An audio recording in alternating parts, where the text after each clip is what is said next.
అందరికైతే good morning అండి. ఇవాళ నేను అసలు నాకు ఎందుకు మెలిక రాలేదో అర్థం కాదు, కానీ నా 3ంటికి పెట్టుకున్న అలారం 5:30కి లేసానండి. శివాలయంకి వెళ్దాం అనుకున్నాం. మా పిన్ని నన్ను లేపమంది. నా వల్ల తనను కూడా శివాలయంకి పోకుండా చేశానని చాలా బాధగా ఉంది.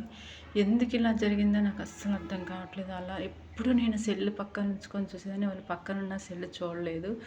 అది ఎందుకో నాకు అస్సలు అర్థం కాలేదండి. ఇంకైతే ఆఖరి సోమవారం కదండి. ఈ విసిరిగాయల మీద దీపం వెలిగించాను. అలానే తెల్లారిపోయింది, బాగా తెల్లారిపోయింది. నేనే దీపారాయణ చేసరికి 6 అయిపోయిందండి. ఇవాళ నారికేల దీపం పెడదాం అనుకున్నా, కానీ నారికేల దీపం పెడదామని ప్లేట్లో బియ్యం కూడా రెడీ చేసుకున్నా, కానీ కొబ్బరికాయ కుళ్ళిపోయింది. మనసు ఎందుకు చాలా బాధగా అనిపిస్తుంది. ఇలా ఎందుకు జరిగింది, ఇది మంచిగా చెడుగా ఏమీ అర్థం కావట్లేదు. ఇక అంతా భగవంతుడి దయ. సాయంత్రం అయితే గుడికి వెళ్ళి సాయంత్రం నారికేల దీపం పెడతానండి. ఇది షేర్ చేసుకుందామని చేసుకుంటున్నాను అంతే. మీ అందరి పూజలు అయిపోయాయండి. ఇంకా ఆఖరి సోమవారం అందరూ ఉపవాసాలు చేస్తున్నారా? చక్కగా గోదావరి స్నానానికి గుళ్ళకి అందరికీ వెళ్తున్నారా అండి? ఇంకా అది ఆఖరి సోమవారం కదండి. మళ్ళీ ఛాన్స్ వస్తుంది. ఎప్పుడు సోమవారాలు వస్తుంటాయి, కానీ మనం ఉండం కదండి.